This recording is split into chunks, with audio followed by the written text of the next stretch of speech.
உங்களுக்கு அமைதி உரித்தாக அன்பார்ந்தவர்களே, மரியன்னையின் ஓராண்டில் வீடியோ வழி விவிலிய வாசிப்பு திட்டத்தின் 186ஆம் நாளுக்கு உங்களை அன்புடன் வரவேற்கிறோம். இன்றைக்கி நம்ம 2 அரசர்களில் 20ஆம் அதிகாரத்தை வாசிக்க போகிறோம். 2 குறிப்பேடில் 31ஆம் அதிகாரம் வாசிக்க போகிறோம். கூடவே 3வது வாசகமாக திருப்பாடல் 144ஆம் அதிகாரத்தை இன்றைக்கி நம்ம வாசிப்போம். அன்பார்ந்தவர்களே, நேற்று நம்ம கடைசி எங்கே விட்டோம்? 2 அரசர்கள் 20ஆம் அதிகாரத்தில் எசேக்கியா மன்னன் அழகாக அவருடைய ஜெபத்தினால அவர் ஜெபிக்கிறார் பாருங்கள்.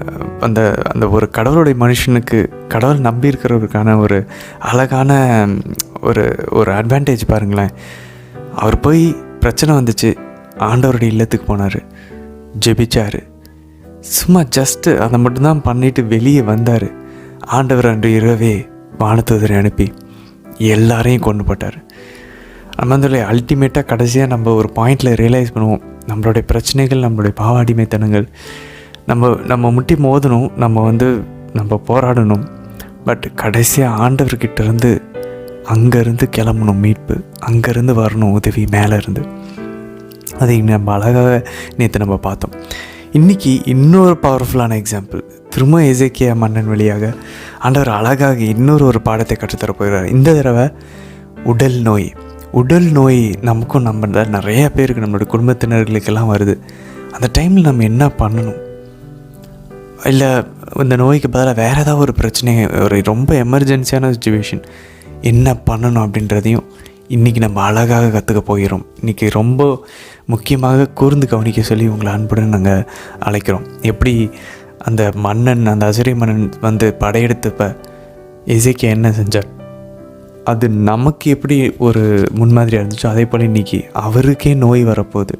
அதே நேரத்தில் அசிரிய மன்னன் வந்து சுற்றி நிற்க போகிறான், எல்லாம் ஒன்று கொண்டுச்சு. அந்த நேரத்தில் என்ன அவர் பண்ணார், அதை நம்ம பார்க்க போகிறோம். 2 குறிப்பேடு 31ஆம் அதிகாரத்துலேயும் எசேக்கியாவை பற்றி தான் பார்த்துட்ருக்கோம். அவர் நேற்று என்ன பண்ணார், எல்லா அந்த லேவியர்கள், குருக்கள், மக்கள் எல்லாத்தையும் ஒன்று திரட்டி எருசலேமுக்கு வர சொல்லி அழகாக பாஸ்கா விழாவை கொண்டாடினார். எத்தனையோ வருஷங்கள் கழித்து யோசுவாவுக்கு அப்புறம் இப்போ தான் கொண்டாடுறாருன்னு நம்ம பார்த்தோம். அதுக்கப்புறம் யோசியா திரும்ப கொண்டாடுவார். ஸோ இதெல்லாம் ஒரு பக்கம் இருக்க, இன்றைக்கி நம்ம பார்க்க போகிறோம். நம்ம ஒரு திருப்பலிக்கு போடுறதுனா, நம்ம ஒரு ஜெபமாலை ஜெபிக்கிறோன்னா, ஜெபிச்சதுக்கப்புறம் when we give right praise, சரியான ஒரு புகழ்ச்சி, இறை புகழ்ச்சியும் வழிபாடும் செய்யும்போது என்ன நடக்கும் நம்மளோட வாழ்க்கையில் இன்றைக்கி நம்ம பார்ப்போம். மக்கள் மாறுவார்கள், போய் தொழுகை மேடு எல்லாத்தையும் உடச்சி போடுவாங்க. ஏன் தெரியுமா? அதில் நம்ம பாருங்கள், நேற்று பார்த்து பாருங்கள், ஆண்டவருக்கு சரியான வழிபாடு செலுத்தி அந்த நம்மளுடைய திருப்பலியினுடைய முன்னடையாளமாகிய பாஸ்கா பலி அவங்க செலுத்தினதுக்கப்புறம் பவர் பாருங்கள், அவங்களுக்குள்ளே அவங்க நாட்டில் இருக்க எல்லாத்தையுமே அடித்து உடச்சி வெளியேற்றுறாங்க. ஒரு கரெக்டாக கடவுள் பக்கம் நம்மளோட வழிபாடு திரும்பும்போது நம்மளுடைய மொத்த வாழ்க்கை, நம்மளோட மொத்த சமுதாயம், நாடும் ஒருங்கிணைக்கப்படும். இன்றைக்கி நம்ம சமுதாயத்துலேயும் நாட்டிலையும் நம்ம பார்க்குற எல்லா பிரச்சனையும் காரணம் மனிதர்கள் கடவுளை விட்டு அகன்றுட்டுருக்காங்க. கடவுளை விட்டுட்டு திரும்பும்போது நமக்கு எந்த ஒரு பர்பஸும் கிடையாது, நமக்கு எந்த ஒரு அர்த்தமும் கிடையாது வாழ்க்கைக்கு. எப்படி நினச்சாலும் நம்ம அப்படி வாழலாம். அதனால தான் எல்லா பிரச்சனையும் நடந்துகிட்ருக்கு. அதுக்கப்புறம் பாருங்கள், இன்றைக்கி ஆண்டவர் வழிபட்டதுக்கப்புறம் அடுத்து வரக்கூடிய 2வது நன்மை, கடவுளுக்கு எல்லாத்தையும் தாராள உள்ளமாக காணிக்கைகளை தருகிறார்கள், சாக்ரிஃபைஸ் கொடுக்குறாங்க. பாருங்களேன், மக்கள் பாருங்களேன், யூத மக்கள், அவங்க நம்ம மனசையும் ஒரு எடுத்துக்காட்டாக தான் இருக்கிறாங்க. நம்ம மனசு எல்லாமே எதையோ ஒன்று தேடிக்கிட்டே இருக்க, ஆழமாக நம்ம தேடிக்கிட்டே இருக்கிறோம்.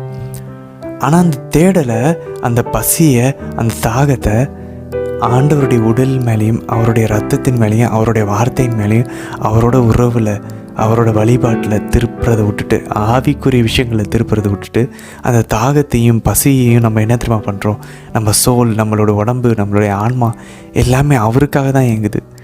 ஆனால் அதை நம்ம திருப்பி உலகத்தின் பணத்தின் மேலேயும், உலகத்தின் இன்பங்கள் மேலேயும், பதவியின் மேலேயும், வீண் பெருமைகள் மேலேயும் நம்ம திருப்பி அதில் நிறைவுக்கான ட்ரை பண்ணிகிட்ருக்கோம், முயற்சி செய்கிறோம். ஆனால் அது நமக்கு நிறைவு தர மாட்டேங்குது.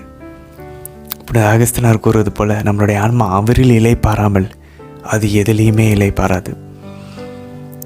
பாருங்கள், 2 ஆப்ஷன் தான் இருக்குது. ஒன்று, நம்ம கடவுளையும் வானதூதர்களையும் தேவமாதாவையும் புனிதர்களையும் சேவிக்கணும், அவங்களுக்கு அடிமையாக இருக்கணும். இல்லைன்னா பை டிஃபால்ட் ஆட்டோமேட்டிக்காக இயல்பாகவே சாத்தானுக்கும் உலகத்திற்கும் நம்ம மாமிசத்திற்கும் பாவத்திற்கும் தீய ஆவிகளுக்கும் தீய பழக்கங்களுக்கும் அடிமையாக இருப்போம். 2ல் ஏதாவது ஒன்று நம்ம எடுத்து தான் ஆகணும். சாய்ஸ் நம்மக்கிட்ட 2ல் ஏதாவது ஒன்று தான். நான் 2மே இல்லாமல் அமைதியாக நான் என் வேலைக்கையே பார்த்துருப்பேன். அப்படி ஒரு ஆப்ஷனே கிடையாது.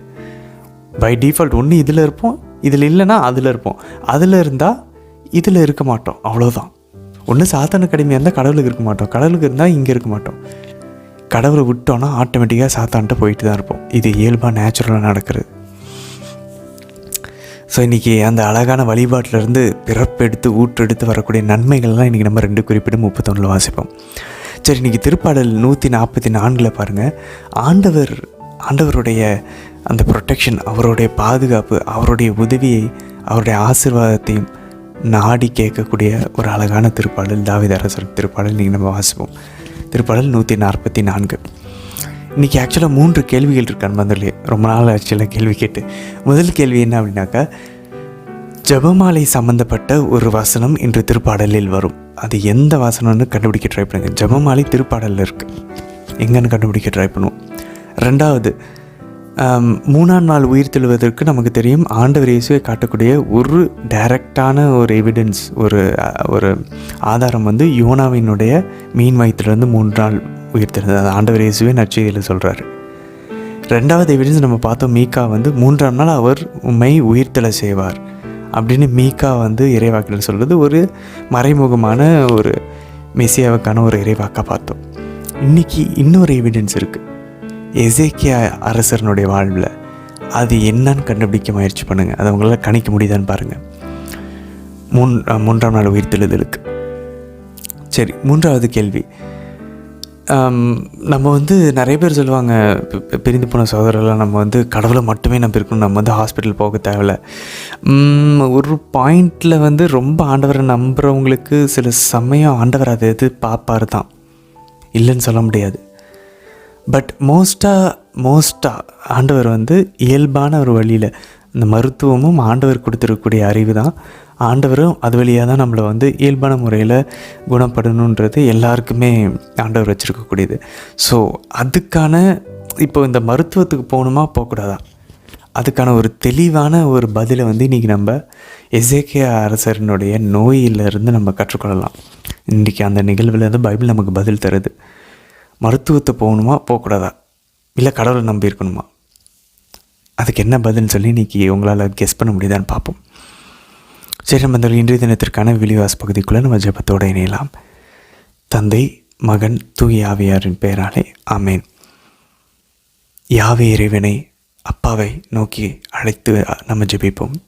அருள் நிறைந்த அன்னை மரியே வாழ்க, ஆண்டவர் உம்முடனே, பெண்களுக்குள்ள ஆசை பெற்றவர் நீரே அம்மா, உம்முடைய திருவயிற்றின் கனியாகிய இயேசு கிறிஸ்துவும் ஆசை பெற்றவரே. புனித அன்னை மரியே, இறைவனின் தாயே, பாவிகளாக இருக்கிற எங்களுக்காக இப்பொழுதும் எங்கள் இறப்பின் வேலையிலும் வேண்டிக்கொள்ளும் அம்மா. ஆமேன். ஆண்டவர் இயேசுவை அழைத்து ஜெபிப்போம். அருள் நிறைந்த அன்னை மரியே வாழ்க, ஆண்டவர் உம்முடனே, பெண்களுக்குள்ள ஆசை பெற்றவர் நீரே அம்மா, உம்முடைய திருவயிற்றின் கனியாகிய இயேசு கிறிஸ்துவும் ஆசை பெற்றவரே. புனித அன்னை மரியே, இறைவனின் தாயே, பாவிகளாக இருக்கிற எங்களுக்காக இப்பொழுதும் எங்கள் இறப்பின் வேலையிலும் வேண்டிக்கொள்ளும் அம்மா. ஆமேன். தூய ஆவியானவரை அழைத்து ஜெபிப்போம். அருள் நிறைந்த அன்னை மரியே வாழ்க, ஆண்டவர் உம்முடனே, பெண்களுக்குள்ள ஆசை பெற்றவர் நீரே, உம்முடைய திருவயிற்றின் கனியாகிய இயேசு கிறிஸ்துவும் ஆசை பெற்றவரே. புனித அன்னை மரியே, இறைவனின் தாயே, பாவிகளாக இருக்கிற எங்களுக்காக இப்பொழுதும் எங்கள் இறப்பின் வேலையிலும் வேண்டிக்கொள்ளும் அம்மா. ஆமேன். அரசர்கள் 2ஆம் நூல், அதிகாரம் 20. அந்நாள்களில் எசேக்கியா நோயுற்று சாகும் தருவாயில் இருந்தார். ஆமோத்சின் மகன் இறைவாக்கினர் எசாயா அவரிடம் வந்து, ஆண்டவர் இவ்வாறு கூறுகிறார், நீர் உமது வீட்டு காரியங்களை ஒழுங்குபடுத்தும், ஏனெனில் நீர் சாவினின்று பிழைக்க மாட்டீர் என்றார். எசேக்கியா சுவர் பக்கமாய் முகத்தை திருப்பிக் கொண்டு ஆண்டவரை நோக்கி, ஆண்டவரே, நான் எப்படி உம் திருமுன் முற்றிலும் நம்பிக்கைக்குரியவனாய் நடந்து கொண்டேன் என்பதையும் உம் பார்வையில் நேர்மையானதையே செய்தேன் என்பதையும் நினைத்தருளும் என்று வேண்டுதல் செய்து கதறி அழுதார். எசாயா அரண்மனை முற்றத்தின் நடுப்பகுதியை கடப்பதற்குள் ஆண்டவரது வார்த்தை அவருக்கு வெளியாயிற்று. நீ திரும்பி போய் என் மக்களின் தலைவனான எசேக்கியாவை நோக்கி, உன் தந்தை தாவீதின் கடவுளாகிய ஆண்டவர் கூறுவது இதுவே, உன் மன்றாட்டை கேட்டேன், உன் கண்ணீரையும் கண்டேன். இதோ உன்னை குணப்படுத்துவேன். இன்றைக்கு 3ஆம் நாள் நீ ஆண்டவராகிய எனது இல்லத்துக்குச் செல்வாய். உனது ஆயுளுக்கு இன்னும் 15 ஆண்டுகள் கூட்டுவேன். மேலும் உன்னையும் இந்நகரையும் அசீரிய மன்னன் கையினின்று விடுவிப்பேன். என் பொருட்டும் என் ஊழியன் தாவீதின் பொருட்டும் இந்நகரை பாதுகாப்பேன் என்று சொல். அப்பொழுது எசாயா, ஓர் அத்திப்பழ அடை கொண்டு வாருங்கள் என்றார். அவர்களும் அவ்வாறு கொண்டு வந்து அவர் குணமடையும்படி அதை கட்டியின் மேல் வைத்தனர். எசேக்கியா எசாயாவை நோக்கி, ஆண்டவர் எனக்கு நலம் அளிப்பார் என்பதற்கும் 3ஆம் நாள் நான் கோவிலுக்குச் செல்வேன் என்பதற்கும் அவர் எனக்கு என்ன அடையாளம் கொடுப்பார் என்று கேட்டார். அதற்கு எசாயா, ஆண்டவர் தாம் தந்த வாக்குறுதியை நிறைவேற்றுவார் என்பதை காட்ட அவர் உமக்கு கொடுக்கும் அடையாளமாவது, இப்பொழுது நிழல் 10 பாகை முன்னோக்கி போக வேண்டுமா, பின்னோக்கி வர வேண்டுமா என்று கேட்டார். அதற்கு எசேக்கியா, நிழல் 10 பாகை முன்னோக்கி போவது எளிது, எனவே நிழல் 10 பாகை பின்னோக்கி வர வேண்டும் என்றார். அப்பொழுது இறைவாக்கினர் எசாயா ஆண்டவரிடம் மன்றாடினார். ஆண்டவரும் ஆகாசின் நிழற்கடிகையில் 10 பாகை முன்னோக்கி போயிருந்த நிழல் 10 பாகை பின்னோக்கி வரச் செய்தார். அக்காலத்தில் பாபிலோனியரின் மன்னன் பலதானின் மகன் மெரோதாக்கு எசேக்கியா நோயுற்றிருப்பதை கேள்விப்பட்டு அவனுக்கு மடலும் அன்பளிப்பும் அனுப்பி வைத்தான். எசேக்கியா அவர்களை வரவேற்று தம் கருவூலம் அனைத்தையும், வெள்ளியையும் பொன்னையும் நறுமணப் பொருள்களையும் தைல வகைகளையும் படைக்கல கூடத்தையும் சேமிப்பு கிடங்கில் காணப்பட்ட எல்லா பொருள்களையும் அவர்களுக்கு காட்டினார். அதன் அரசு முழுவதிலும் தம் அரண்மனையிலும் இருந்தவற்றில் எசேக்கியா அவர்களுக்கு காட்டாதது எதுவும் இல்லை. இறைவாக்கினர் எசாயா அரசர் எசேக்கியாவிடம் வந்து, அந்த ஆள்கள் என்ன சொன்னார்கள், எங்கிருந்து வந்தார்கள் என்று கேட்டார். அதற்கு எசேக்கியா, வெகு தூரத்தில் இருக்கும் நாடான பாபிலோனிலிருந்து வந்தார்கள் என்று மறுமொழி கூறினார். அவர், உம் அரண்மனையில் எதை பார்த்தனர் என்று கேட்டார். அதற்கு எசேக்கியா, என் அரண்மனையில் உள்ள அனைத்தையும் பார்த்தனர். என் சேமிப்பு கிடங்கில் நான் அவர்களுக்கு காட்டாதது எதுவும் இல்லை என்றார். அப்பொழுது எசாயா எசேக்கியாவை நோக்கி, ஆண்டவர் கூறுவதை கேளும். இதோ நாள்கள் வரும், அப்போது உன் அரண்மனை பொருள்கள் அனைத்தும், உன் மூதாதையர் இன்று வரை சேகரித்து வைத்துள்ள யாவும் ஒன்றுவிடாமல் பாபிலோன் நகருக்கு கொண்டு போகப்படும். மேலும் நீ பெற்றெடுத்துள்ள உன் சொந்த புதல்வர் சிலர் கைது செய்யப்பட்டு பாபிலோன் மன்னனின் அரண்மனையில் அன்னகராயிருப்பர் என்று சொன்னார். அப்பொழுது எசேக்கியா எசாயாவை நோக்கி, ஆண்டவரின் வார்த்தையாக நீர் கூறியது நல்வாக்கே என்றார். ஏனெனில் அவர் தம் வாழ்நாள்களில் அமைதியும் பாதுகாப்பும் இருந்தால் போதும் என்று எண்ணிக்கொண்டிருந்தார். எசேக்கியாவின் பிற செயல்களும் அவரது பேராற்றலும், அவர் குளம் ஒன்று வெட்டி கால்வாய் அமைத்து தண்ணீரை நகருக்குள் கொண்டு வந்ததும் யூதா அரசர்களின் குறிப்பேட்டில் எழுதப்பட்டுள்ளன அல்லவா? எசேக்கியா தம் மூதாதையருடன் துயில் கொண்ட பின் அவருக்கு பதிலாக அவர் மகன் மனாசே அரசனானான். குறிப்பேடு 2ஆம் நூல், அதிகாரம் 31. இவையாவும் முடிந்த பின் அங்கிருந்த இஸ்ரவேலர் எல்லாரும் யூதா நகர்களுக்கு சென்றனர். அங்கிருந்த சிலை தூண்களை தகர்த்து அசேரா கம்பங்களை வெட்டி வீழ்த்தினர். யூதா, பென்யமீன், எப்ராயிம், மனாசே நாடுகளில் இருந்த தொழுகை மேடுகளையும் பலிபீடங்களையும் முற்றிலுமாக உடைத்தெறிந்தனர். பின்னர் இஸ்ரவேலர் அனைவரும் தங்கள் நகர்களில் தங்களுக்குரிய இடங்களுக்கு திரும்பினர். அடுத்து எசேக்கியா குருக்களையும் லேவியரையும் அவரவர் பிரிவின்படியும் பலியின்படியும் பிரித்து எரிபலி, நல்லுறவு பலி செலுத்தவும், ஆண்டவரது கூடார வாயிலில் பணிபுரியவும், அவருக்கு நன்றி கூறி புகழவும் அந்த குருக்கள் லேவியர் குழுக்களை நியமித்தார். ஆண்டவரின் திருச்சட்டத்தில் எழுதியுள்ளதற்கு ஏற்ப காலையும் மாலையும், ஓய்வு நாள் அமாவாசையிலும் மற்றும் குறிப்பிட்ட சில திருநாள்களிலும் செலுத்த வேண்டிய எரிபலிக்கு அரசர் தமது உடைமையில் ஒரு பகுதியை அளித்திருந்தார். ஆண்டவரின் திருச்சட்டத்தில் குருக்களும் லேவியரும் முழு ஈடுபாடு கொள்ளும்படி அவர்களுக்கு சேர வேண்டிய பங்கை அளிக்குமாறு எருசலேமில் இருந்த மக்களுக்கு அவர் கட்டளையிட்டார். இக்கட்டளை பரவிய போது இஸ்ரவேலின் புதல்வர் தானியத்தின் முதற்பலன், புதிய திராட்சை ரசம், எண்ணெய், தேன் முதலியவற்றை மிகுதியாகவே கொண்டு வந்தனர். அத்துடன் நிலத்தின் எல்லா விளைச்சலிலும் 10 பங்கை தாராளமாக கொடுத்தனர். மேலும் யூதாவின் நகர்களில் வாழ்ந்து வந்த இஸ்ரவேலரும் யூதாவினரும் தங்கள் ஆடு மாடுகளிலும் தங்கள் கடவுளாகிய ஆண்டவருக்கு அர்ப்பணிக்கப்பட்ட புனித பொருள்களிலும் 10 பங்கை கொண்டு வந்து குவியல் குவியலாக சேர்த்தனர். 3ஆம் மாதத்தில் அவர்கள் இப்படி சேர்க்க தொடங்கி 7ஆம் மாதத்தில் முடித்துக் கொண்டனர்.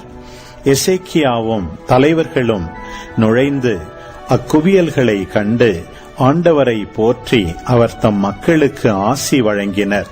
அந்த குவியல்களை குறித்து எசேக்கியா குருக்களையும் லேவியரையும் வினவிய போது, சாதோக்கு வழிவந்த தலைமை குரு அசரியா அவரை நோக்கி, ஆண்டவரின் இல்லத்திற்கு படையல்களை மக்கள் கொண்டு வரத் தொடங்கியது முதல் நாங்கள் நிறைவாக உண்டு வந்துள்ளோம். ஆயினும் எஞ்சியது மிகுதியாகவே உள்ளது. ஏனெனில் ஆண்டவர் தம் மக்களுக்கு ஆசி வழங்கியுள்ளார். எஞ்சியுள்ளவை இக்குவியல்கள் என்று கூறினார்.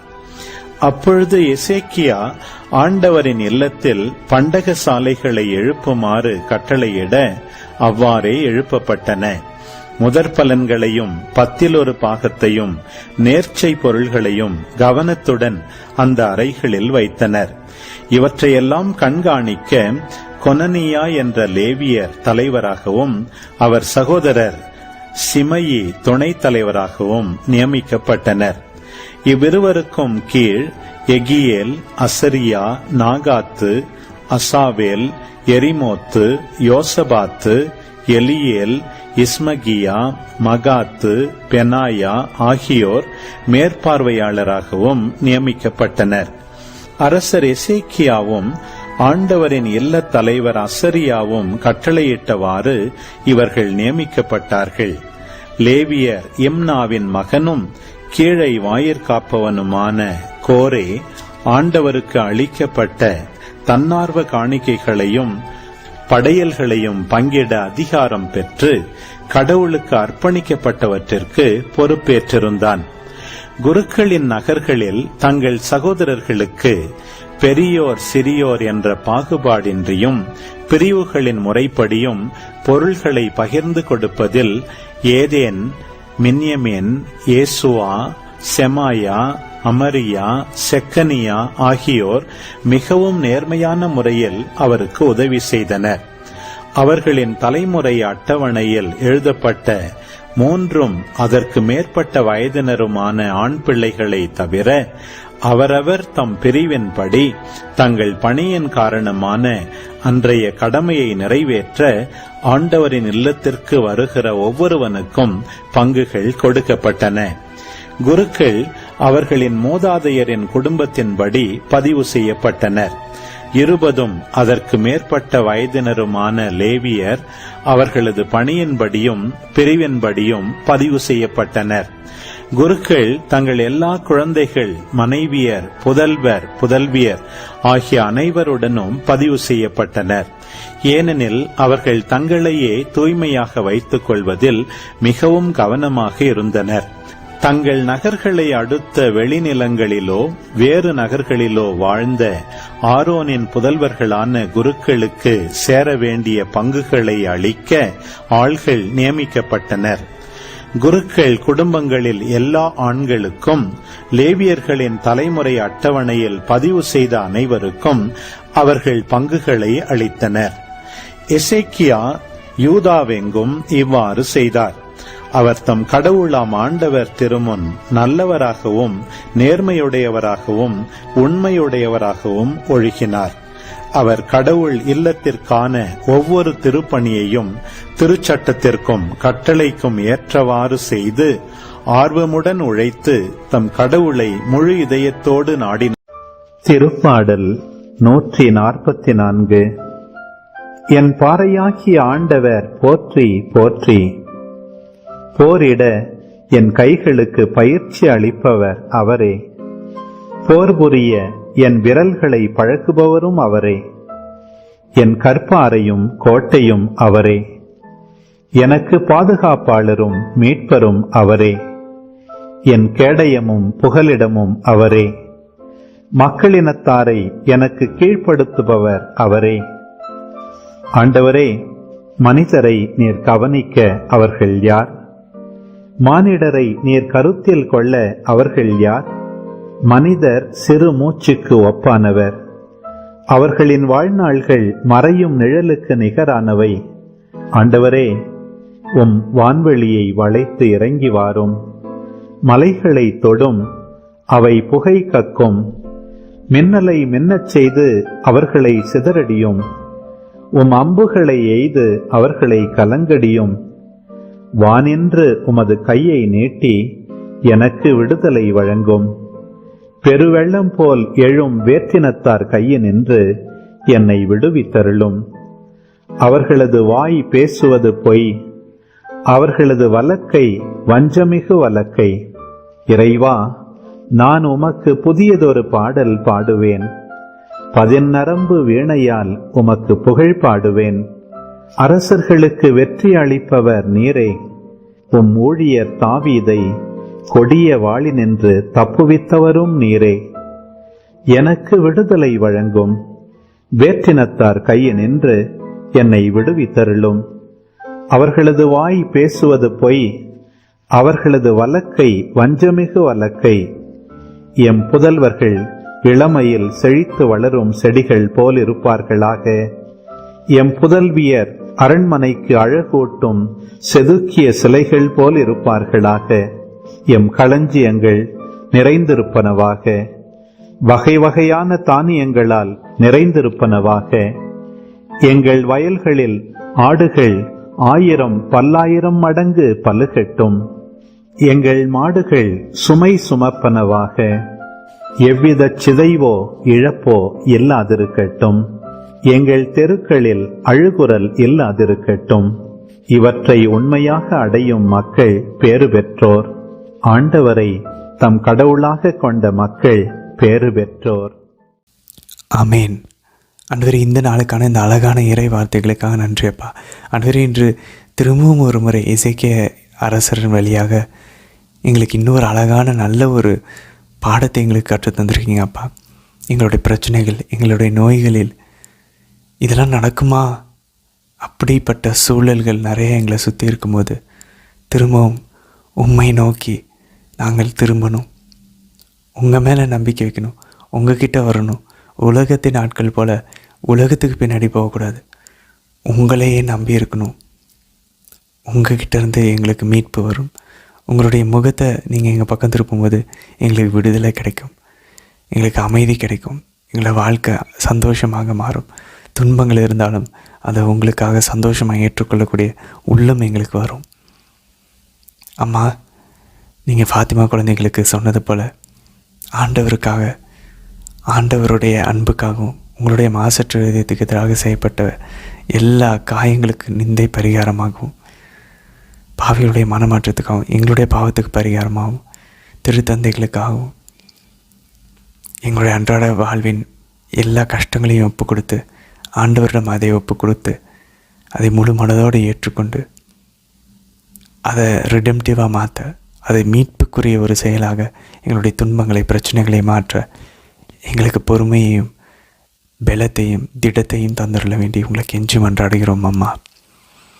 தந்தை, மகன், தூய ஆவியாரின் பெயராலே ஆமேன். அன்பர்களே, இன்றைய தினத்திற்கான விளக்குரை ரொம்ப சுருக்கமானதாக, ரொம்ப சின்ன விஷயம் தான். ஏன்னா இன்றைக்கி ரொம்ப கம்மியான ஒரு பகுதியை தான் நம்ம வாசிச்சிருக்கோம். பட் அதுக்கு முன்னாடி நம்ம அந்த 3 கேள்விகளுக்கான பதிலை பார்த்துருவோம். இன்றைக்கி ஜெபமாலை சம்மந்தப்பட்ட திருப்பாடல் எங்கே இருக்குது அப்படின்றது தான் முதல் கேள்வி. முதல் கேள்விக்கான பதில் பாருங்கள். இன்றைக்கி முதல் வசனமே 144ஆம் திருப்பாடல் முதல் வசனம். அவர் பாருங்கள், அழகாக கூப்பிட்றாங்க, என் பாறையாகிய ஆண்டவர் போற்றி போற்றி. Blessed be God my rock. போரிட என் கைகளுக்கு பயிற்சி அளிப்பவர் அவரே. ஓகே, என்னை போரிடுவதற்கு இப்போ தாவீது அரசர் ஒரு போர் வீரர், அவரை போரிடுவதற்கு அவரை கைக்கு பயிற்சி அளிப்பவர் அவரா? பட் ஓகே, அது மட்டும் இல்லை பாருங்கள், போர் புரிய என் விரல்களை பழக்குபவரும் அவரே. போர் புரியறதுக்கு எப்படி விரல்கள் பாருங்களேன். அப்போ மேபி அந்த ஆரோ, அந்த அம்பு விடுறதுக்காக இருக்கலாமா, தெரியல. விரல்களை ஏன் பயன்படுத்துகிறாங்க அப்படின்னு சொல்லி கையை ஓகே பயன்படுத்துகிறோம், முழு கையையும். அன்பர்களே, போர் புரிய நம் விரல்களை ஆண்டவர் பழக்குகிறார். தேவ மாத வழியாக ஒவ்வொரு விரல் வழியாக நம்ம ஒவ்வொரு ஜெபமணி மாலைகளை நகர்த்துறோன்னா முட்டி போட்டுக்கிட்டு முழங்கால் போர் யுத்தம் செய்து கொண்டிருக்கிறோம். அதான் இன்றைக்கி பாருங்கள், அப்படி நம்ம போர் புரிய அவர் பழக்கிறதுனால என்ன கிடைக்குது? ஆண்டவர் அந்த ஒரு பெரும் வெள்ளத்தில் திரளான தண்ணீரில் இருந்து அவரை காப்பாற்றுறார், வாளின் முனையிலிருந்து காப்பாற்றுறார், பொய் கூறுகிற வாயிலிருந்து ஆண்டவரை காப்பாற்றுகிறார். அவருடைய பிள்ளைங்களும் பசங்களும் ஆசீர்வதிக்கப்பட்டவர்களாக இருக்கிறாங்க. விரல்களை போர் புரிவதற்கு ஆண்டவர் பழக்கிறதுனால வரக்கூடிய நன்மைகளை இன்றைக்கி நம்ம திருப்பாடலில் வாசித்தோம். ஜெபமாலை ஜெபிக்கும் போதும் விரல்கள்னால் போர் புரியணும். நம்ம அந்த போர் புரியும் போது இந்த ஆசீர்வாதங்கள் எல்லாமே நமக்கு வரும், இந்த வெற்றிகள் எல்லாமே. பிரச்சனை இருக்கா, போர் புரிய ஆரம்பிப்போம். எவ்வளோ டயர்டாக இருந்தாலும் மனசுலையும் உடம்புலையும் லெட்ஸ் ஸ்டார்ட் ப்ரேயிங் ரோசரி. அதுக்கப்புறம் பாருங்கள், 2வது கேள்வி, 3ஆம் நாள் உயிர்த்தெழுதலுக்கான எங்கே இருக்குது இன்னொரு ஒரு மறைமுகமான ஒரு அடையாளம் அப்படின்னு பார்த்தோன்னா, ஏற்கனவே நம்ம பார்த்தோம் நிறைய விதத்தில் எசேக்கியா அரசர் ஆண்டவர் இயேசுவினுடைய ஒரு முன்னடையாளமாக இருக்கிறார். நம்ம அதை பார்த்தோம். இன்றைக்கி அதுக்கு பாருங்கள், 2 அரசர்கள் 20ஆம் அதிகாரம் 5ஆம் வசனம் பாருங்கள். இன்றிலிருந்து 3 நாள் கழித்து நீ ஆண்டவராகிய எனது இல்லத்திற்கு நீ செல்வாய். இப்போ எசேக்கியா பாருங்கள், நோயுற்ற ஒரு இறந்து போகிற தகவல் இருக்கார். ஆல்மோஸ்ட் அவர் சாக போகிறாருன்னு ஆண்டவர் சொல்லிட்டார். ஆனால் அவருடைய வாழ்க்கையை 15 வருஷம் நீட்டிச்சு கொடுக்குறாரு. அப்போ அவர் பாருங்கள், இறப்புலேருந்து ஒரு தெழுதலுக்கு வர்றார். ஆனால் அதுக்கு எவ்வளோ நாட்கள் எடுத்துக்குது? 3 நாட்கள். எவ்வளோ அழகாக இருக்குது பாருங்களேன். ஸோ ஆண்டவர் இயேசுவும் இதே போல் இறப்புலேருந்து நிலையான தெழுதலுக்கு அவர் எடுத்துக்கொண்ட நாட்கள் 3 நாட்கள். அழகான ஒரு முன்னடையலாம் பாருங்கள். சரி, 3வது கேள்விக்கு போவோம்.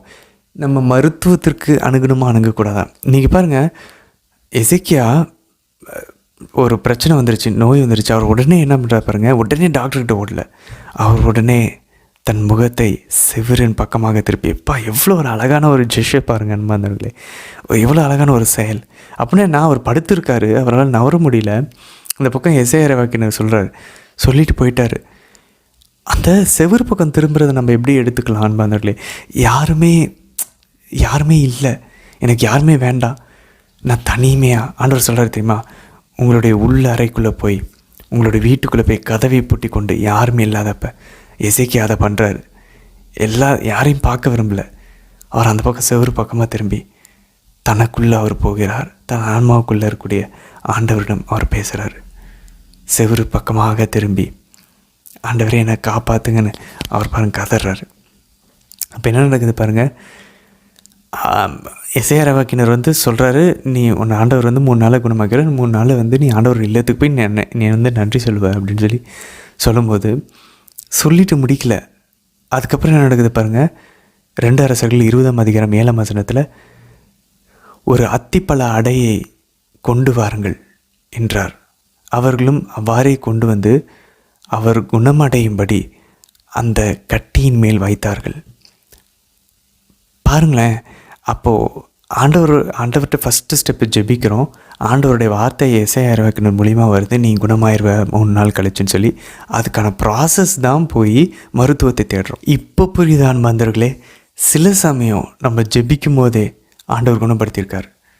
நிறைய அற்புதங்கள் நமக்கு தெரியும். சில விஷயங்கள் அத்திப்பழ ஆடையை வந்து வச்சாலும் கூட குணமாகாது, ஆண்டவர் சொல்லலைன்னா. இப்போ நமக்கு புரியுதுங்களா அன்பர்களே? நம்மளுடைய தெளிவான ஒரு புரிதல் நமக்கு இருக்கணும். குணமாக்குறது கடவுள் தான். கருவி ஒரு மருத்துவர், மருந்துகள், அறுவை சிகிச்சை எல்லாமே ஆண்டவருடைய ஒரு கையினுடைய ஒரு கருவி.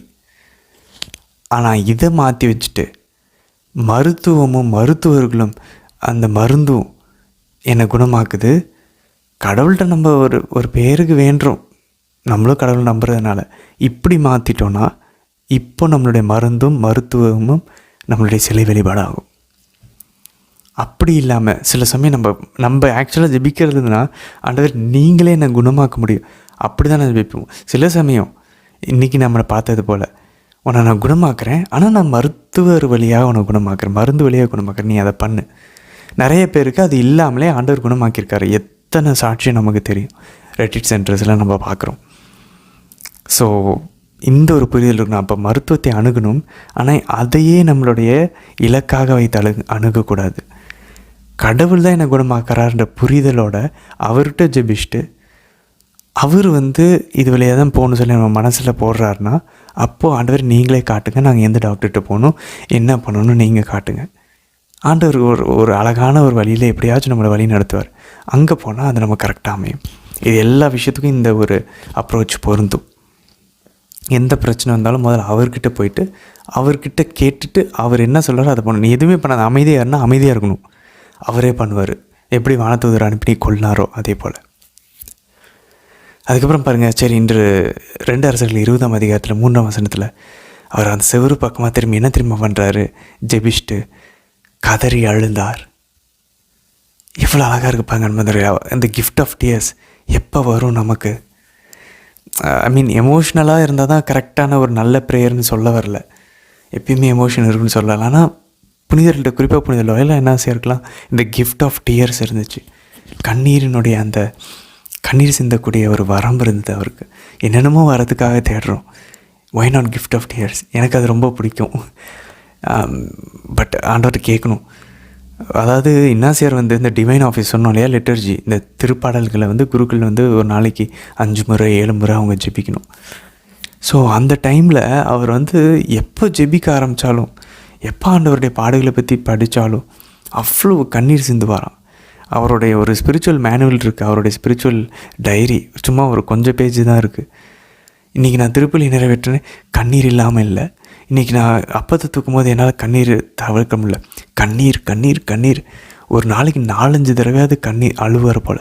ஜெபிக்கும் போதெல்லாம் அழுவார். அதனால் அவருக்கு வந்து ஒரு டிஸ்பென்சேஷன் கொடுத்தாங்களா, ஐயோ நீங்கள் டிவைன் ஆஃபீஸ் இனிமேல் வாசிக்காதீங்க, எல்லா குருக்களும் வாசிக்கணும், நீங்கள் வாசிக்காதீங்க. ஏன்னா கண்ணீர் சிந்தியா அவர் கண் பூத்து போய் அவருக்கு உடம்பு சரியில்லாமல் போச்சான். அந்தளவுக்கு அவர் அழுவாராம். அவ்வளோ ஒரு இன்டிமேட்டான உள்ளார்ந்த ஒரு ஜெப வாழ்க்கை, இன்டீரியர் லைஃப். எப்போன்னு பார்த்தவர்களே நமக்குலாம் அந்த மாதிரி ஒரு வாழ்க்கை வரும். ஆசையாக இருக்குல்ல.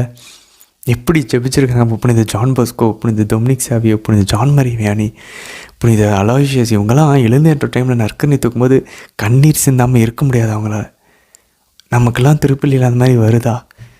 நம்ம அப்போ எவ்வளோ மேலோட்டமாக நம்ம ஜெபிக்கிறோம், அவங்க எவ்வளோ ஆழமாக ஜெபிக்கிறாங்க. ஒரு இன்னாசியர் கொடுக்கக்கூடிய ஒரு டிப்ஸ் என்ன அப்படின்னா, உங்களுக்கு அந்த கன்சலேஷன் ஆறுதல் வரல, கண்ணீர் வரல அப்படின்னா உங்ககிட்ட உடல் உறுத்தலும் உபவாசமும் கம்மியாக இருக்குன்றார். ஜபத்தோடு சேர்ந்து இதை ஆட் பண்ணுங்க, உங்களுக்கு வரும் அப்படின்றார். ஏன்னா அவர் அந்த அளவுக்கு உபவாசம், உடல் உறுத்தலும் அவர் இருந்தார். அது ஒரு முக்கியமான ரீசன். ஆண்டவர் அதை பார்த்து கொடுப்பார் அந்த அந்த ஆறுதலை. சரி, 4ஆம் வசனம் பாருங்கள். எசையா அரண்மனை முற்றத்திற்கு நடு பகுதியை கடப்பதற்குள் ஆண்டவரது வார்த்தை அவருக்கு வெளிப்பட்டது. நீ திரும்பி போய் என் மக்களினுடைய தலைவனாக எசேக்கியாவை நோக்கி நீ சொல்லு அப்படின்னு. அன்பந்தோலே அவர் இந்த பக்கம் அவர் சொல்லிட்டு அந்த பக்கம் போகிறதுக்குள்ளே இவர் திரும்பி படுத்திருக்கிறார். அப்படியே படுத்த மேனிக்கே திரும்பி செவுத்தை பார்த்து எசேக்கியாவோட ஜெபம், அவர் கதறி அழுதார். அந்த கண்ணீரினுடைய வல்லமே பாருங்கள். எசையா இறைவாக்கினர் சாவன்னு சொல்லிட்டு போனவர் திரும்பி அவர் அரண்மனையின் நடுப்பகுதியை விட்டு வெளியே போகிறதுக்குள்ளே ஆண்டவர் திரும்பி போக சொல்கிறார். எவ்வளோ பவர்ஃபுல்லாக இருக்குது பாருங்கள் அன்பந்தோடைய ப்ரேயரோடைய பவர். ஆனால் அதோடைய அந்த அந்த வார்த்தை வந்துருச்சு, ஆனால் குணமாகுதலுக்கு 3 நாள் ஆகுது. அப்போ கடவுள் இதெல்லாம் நமக்கு கற்றுத்தராரு. இயல்பாகவும் அவர் செயல்படுகிறார். நம்ம புரிஞ்சுக்கணும் ஆண்டவர் எப்படி செயல்படுவார் அப்படின்னு சொல்லி. அதுக்கப்புறம் பாருங்கள் 8ஆம் வசனம்லேருந்து 11ஆம் வசனம் வரைக்கும் ஃபேமஸான ஒரு நிகழ்வு. நிழல் கடிகாரத்தில் நிழல் 10 பாகை பின்னோக்கி போகிறது. நீ முன்னோக்கி போகணுமா பின்னோக்கி போகணுமா? அவர் எவ்வளோ கான்ஃபிடெண்ட்டாக கேட்குறாரு பாருங்க அன்பந்தவர்களே. எசையா இறைவாக்கினர், உனக்கு என்ன நான் பண்ணணும், நீ நம்பு, என்ன அடையாளம் வேணும்? முன்னோக்கி போகிறது எல்லாமே நடக்கும். அப்படின்னா இது என்னது இந்த நெல்லல் கடிகாரம் அப்படின்னா? ஆகாசனுடைய நெல்லல் கடிகாரம் அப்படின்னா அது என்னன்னு கரெக்டாக தெரியல இறையிற அறிஞர்களுக்கு. ஒருவேளை அவங்க என்ன சொல்கிறாங்க அப்படின்னாக்க, ஒருவேளை அது ஒரு டைம் கீப்பிங் டிவைஸ், காலத்தை கணக்கிடக்கூடிய ஒரு கடிகாரமாக இருக்கலாம். அது ஆகாசு கட்டி எழுப்பியிருக்கலாம். பிற இனத்து மக்களினுடைய அவங்களுடைய இனோவேஷனாக இருக்கலாம், ஒரு கண்டுபிடிப்பாக இருக்கலாம். இது எப்படின்னா, இந்த சூரியனுடைய நிழலை வைத்து படிக்கட்டுகள் இருக்கலாம். ஸோ படிக்கட்டாக அந்த நிழல் கிராஸ் ஆகிட்டே வரும்போது நம்ம அதை வச்சு நம்ம நேரத்தை கணக்கிடலாம். அப்போ படிக்கட்டு கடந்து போய்கிட்டே இருக்கும். இப்போ எஸ்ஐ ராக்கனர் சொல்கிறார், முன்னாடி கடந்து போகணுன்னா மாலை வேலை வருதுன்னா முன்னாடி கடந்து தான் போகும் இயல்பா. அதனால தான் ஆகாஷ் கேட்குறாரு, இல்லை முன்னாடி போகிறது எல்லாம் நடக்கும், நீ பின்னாடி வர வைங்க பார்ப்போம். பின்னாடி எப்படி போகும்? பின்னாடி போகணுன்னா இப்போ மதியானம் 12 மணினா 10 மணிக்கு திரும்ப நவரணும், காலை 10 மணிக்கு. அப்போ தான் அது நிழல் பின்னாடி நவரும். அப்படி பண்ண வச்சுருக்காரு பாருங்கள். யோசுவா சூரியனை நிறுத்தினார். ஆண்டவர் பாருங்கள், இங்கேயும் சூரியனை பின்னாடி போக வைக்கிறாரு. 2 முறை ஆண்டவர் இந்த அற்புதத்தை செஞ்சுருக்காரு. இது ஆவிக்குரிய வகையில் நமக்கு சுட்டி காட்டு அன்பந்தவர்களே. நமக்கு எவ்வளோ டைம் வேஸ்ட்டாக இருந்தாலும் பரவாயில்ல, கடந்த காலம் எப்படி இருந்தாலும் பிரச்சனை இல்லை. God can restore it. அதை நமக்கு திரும்ப ஆண்டவர் மீட்டு தரத்துக்கு அவருக்கு எதுவுமே லேட் கிடையாது. Nothing is too late for God. கடவுளுக்கு எதுவுமே ரொம்ப நேரம் கடந்து போச்சுன்னெலாம் இல்லை. நம்ம கடந்த காலம் எப்படி இருந்தாலும் பரவாயில்ல, அதை ஆண்டவர்கிட்ட திரும்ப கொடுப்போம், அதுக்கு பரிகாரம் பண்ணுவோம். இப்போ இருக்கிற காலத்தை அவர் மாற்றுவார், எல்லாவற்றையும் நன்மைக்கு எதுவாய் மாற்றுவார். ரோமர் 1:28 அதை நம்ம வாசிக்கிறோம். எல்லா ஹோப்லெஸ்ஸான டைமையும் ஆண்டவர் மாற்றுவார், அவர்கிட்ட திரும்ப கொடுப்போம். பாருங்கள், அவரால் டைமை கூட திருப்ப முடியுது. சாக போகிறவருக்கு 15 வருஷம் கூட்டி கொடுக்க முடியுது. ஆண்டவரால் என்ன செய்ய முடியல? இயற்கை மேலேயும் உயிரின் மேலேயும் அதிகாரம் அவருக்கு உண்டு. அதுக்கப்புறம் பாருங்கள், எஸ்ஐயா இறைவாக்கினர் ரொம்ப ஃபேமஸான அந்த ஒரு இறைவாக்கு கூறுகிறார். இவ்வளோ நல்லா போயிட்டுருக்கான்னு பார்த்தீங்க, யாராவது கணிப்பாங்களா? தூரத்துலேருந்து வந்த பாபிலோன் தேசம் இந்த யூதா மக்களை நாடு கடத்துவாங்கன்னு ஆண்டவருடைய இறைவாக்கு பாருங்கள் அவருக்கு வெளிப்படுத்துது. யாருமே கெஸ் கூட பண்ண முடியாது. ஆனால் ஆண்டவர் எஸ்ஐயா இறைவாக்குன்னு சொல்ல, எஸ்ஐயா தெளிவாக அந்த இறைவாக்கு வருகிறார். நீ பார்த்து தெரியுமா, இது எல்லாத்தையும் பாபிலோனுக்கு காட்டின தெரியுமா? ஒரு நாள் அவங்க எல்லாத்தையும் தூக்கிட்டு போகிறாங்க. அப்போ பாருங்கள், யூதாவை நாடு கடத்த போகிறவர்கள் பாபிலோன். நம்ம பின்னாடி வாசிப்போம். ஏற்கனவே வடக்கு இஸ்ரேலை மொத்தத்தையும் நாடு கடத்திட்டு போனவங்க எருசலேமை தவிர அசிரியா. அப்போ 2 நாடுகள் இஸ்ரேலை சூறையாடிட்டு போயிட்டாங்க. சரி, 2 குறிப்பேடில் 31ஆம் அதிகாரம் 21ஆம் வசனம் பாருங்கள், அழகான ஒரு விஷயம் நம்ம கற்றுருது. எசேக்கியா மன்னன் பாருங்கள், அவர் கடவுள் இல்லத்திற்கான ஒவ்வொரு திருப்பணியும் திருச்சட்டத்திற்கும் ஏற்றவாறு செய்து ஆர்வமுடன் உழைத்தார். தம் கடவுளை முழு இதயத்தோடு நாடினார். அவர் அனைத்திலும் வெற்றி கண்டார். அவ்வளவுதான் சீக்ரெட். அன்பர்களே, அவர் கேட்குறாரு, வானதூதர் அனுப்புகிறாரு. அவர் கேட்குறாரு, உயிருக்கு கூட மீட்டு 15 வருஷம் கூட்டி கொடுக்குறாரு. என்ன தரமாட்டேன்றார் ஆண்டவர். ஆனால் அவர் பதிலுக்கு எதிர்பார்க்கறது, நீ உன் முழு இதயத்தோடு என்னை நாடு, என்னை தேடு, அது போதும். என் கட்டளை கடைப்பிடி, எனக்கு அஞ்சு வாழ், என்னை நீ அன்பு செய்கிறேன்னா என் கட்டளைகளை கடைப்பிடிப்பேன். சிம்பிள் அன்பாந்தவர்களே, அதை தான் ஆண்டவர் நம்மகிட்ட கேட்குறாரு. முழு ஆர்வத்தோடு முழு இதயத்தோட ஆண்டவருக்கு எப்படி நான் வழிபடுவேன், அவருடைய இல்லத்தில் எப்படி லேவியர்களையும் குருக்களையும் நான் அமைச்சு நான் வந்து கரெக்டான என் குடும்பம் எப்படி ஆண்டவர் வழிபடுதா, இதில் மட்டும் கண்ணு வைப்போம் அன்பாந்தவர்களே. நம்ம யோசிக்கிறது, இன்றைக்கி நான் வந்து இன்றைக்கான ஜெபமாலை ஜெபிச்சேன்னா, என் குடும்பத்தில் இருக்கவங்களோட சேர்ந்து நான் ஜெபிச்சேன்னா, நான் கடவுள் விஷயத்தை நான் கரெக்டாக இன்றைக்கி பண்ணிகிட்ருக்கேன்னா, என்னுடைய மற்ற விஷயங்களை அவர் பார்த்துக்குவார். அதுக்காக லேசியாக இருக்க சொல்லலை, சோம்பேறியாக நம்முடைய கடமையை செய்யாமல் இருக்க சொல்லலை. என் கடமையெல்லாம் செய்யணும். நான் என்னோடய பிள்ளைங்களுக்கு, என்னுடைய பசங்களுக்கு, என்னுடைய அம்மா அப்பாவுக்கு, என்னுடைய குடும்பத்தினருக்கு எனக்கு என்ன தேவையோ அதெல்லாம் நான் செய்யணும். அதே நேரத்தில் என் டைம் ஆண்டவருக்குன்னு ஒதுக்கணும். 3 ஜெபமாலைக்கு, தினம் திருப்பலிக்கு, தினம் பைபிள் வாசிக்கிறதுக்கு, இதுக்கு மத்தியில் டைம் ஒதுக்கணும். இதில் நான் கரெக்டாக இருந்தேன்னா என்னுடைய வேலைகள், என்னுடைய கடமைகளை ஆண்டவர் ஆசீர்வதிப்பார். அவர் அனைத்திலும் வெற்றி கண்டார். ஏன்னா அவர் முழுதயத்தோட கடவுளை நாடினார். நம்மளும் அதை தானே செய்யணும்னு நம்ம அழைக்கப்படுகிறோம் அன்பாந்தவர்களே. எனக்கு நம்பிக்கை இருக்க அன்பாந்தவர்களே, இதை கேட்டுட்ருக்க நம்ம எல்லாருமே ஒரு நாள் நம்ம இறக்கிறதுக்குள்ளே அந்த பர்ஃபெக்ஷனை ரீச் பண்ணுவோம். அந்த கிறிஸ்தவ முழுமை அடைவோம். கிறிஸ்டியன் பர்ஃபெக்ஷன் என்னது? நம்ம மொத்த இதயமும் கடவுள் பக்கம் திருப்பியிருப்போம். அதுக்கான ஒரு துவக்க புள்ளி தான் இந்த பைபிள் திட்டத்தில் நம்ம இணைஞ்சிருக்கோம். இந்த வருஷத்தோடு அது நிற்காது. நம்ம எல்லாருமே தொடர்ந்து பயணிப்போம். அடுத்த வருஷமும் திரும்பவும் நம்ம வந்து பைபிள் எடுத்து வாசிப்போம். வருஷம் பைபிளை திரும்ப வாசிக்க நம்ம இதயம் மாறும். இந்த கல்லான இதயம் முட்டையும், அந்த முழு இதயத்தையும் ஆண்டவர் கொடுப்போம். இன்னும் பல விஷயங்களில் பிடிச்சி வச்சுட்ருக்கு தெரியுமா, அதெல்லாம் உடையும். அறுத்து அந்த கயிறெல்லாம் மறுக்கப்பட்டு ஆண்டவர் பக்கம் திரும்புவோம். இது நடக்கும். நம்மை ஆண்டவர் எடுத்து பயன்படுத்துவார். நம்மை தொடுவார், நம் வழியாக மற்றவங்களையும் தொடுவார். நம் குடும்பங்களை, நம் சமுதாயத்தை. திருச்சபையில் ஒரு எழுப்புதல் வரும். சரி அன்பாந்தவர்களே, இந்த ஒரு இலக்கோட தொடர்ந்து பயணிப்போம். நாளை தினத்திற்கான வீடியோவில் நம்ம சந்திக்கலாம். ஆமேன்.